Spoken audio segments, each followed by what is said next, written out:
Hello guys, welcome back to my channel. আজকে একটা নতুন রেসিপি নিয়ে চলে এসেছি।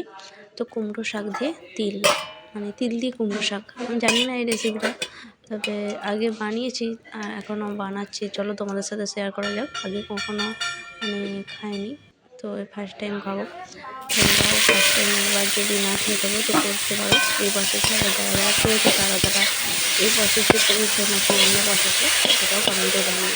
তো এরকম কড়াই তেল দিয়ে দিয়েছি, শুকনো লঙ্কা দিয়ে দিয়েছি। তারপর শাকগুলো হালকা সেদ্ধ করে রেখেছিলাম। তো সেদ্ধ করা কুমড়ো শাকটা দিয়ে দিচ্ছি, দিয়ে একটু ভাজা ভাজা করে নিচ্ছি।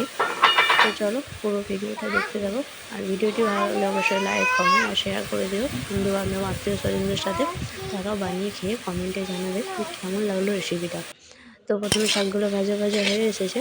তারপরে আগে থেকে বেটে রাখা তিলটা, তার সাথে সামান্য পরিমাণ লঙ্কা গুঁড়ো আর লবণ মিশিয়ে রেখেছিলাম, সেটা ওর মধ্যে দিয়ে দিচ্ছি। দিয়ে শাক আর তিল একসাথে ভেজে নেব। যতক্ষণ না বেশ ভালোভাবে ভাজা ভাজা হচ্ছে ততক্ষণ ভাজতে থাকবো। তো এখনও সেই রকমভাবে ভাজা ভাজা হয়নি, তো চলো এখনও ভেজে নেওয়া যাক। এবার দেখো জলটা অনেকটা শুকিয়ে গেছে, তিলে অনেকটা ভাজা ভাজা হয়ে এসেছে। এরকমভাবে আরও কিছুক্ষণ ধরে নাড়াচাড়া করে বেশ ভালোভাবে শুকনো শুকনো করে ভেজে তুলে নেবো। আর লবণটা চেক করে দিতে হবে, কারণ খুব বেশি হলেও ভালো লাগবে না, আবার খুব কম হলেও ভালো লাগবে না। তো এই সময় বেশ ভালোভাবে ভাজা ভাজা হয়ে এসেছে, কারণ বেশ ভালোভাবে না ভাজা হলে কেমন লাগে তিলের একটা তো দেখো ভালোভাবে ভাজা টাজা হয়ে গেছে। এরপর একটি পাত্রে তুলে নিচ্ছি।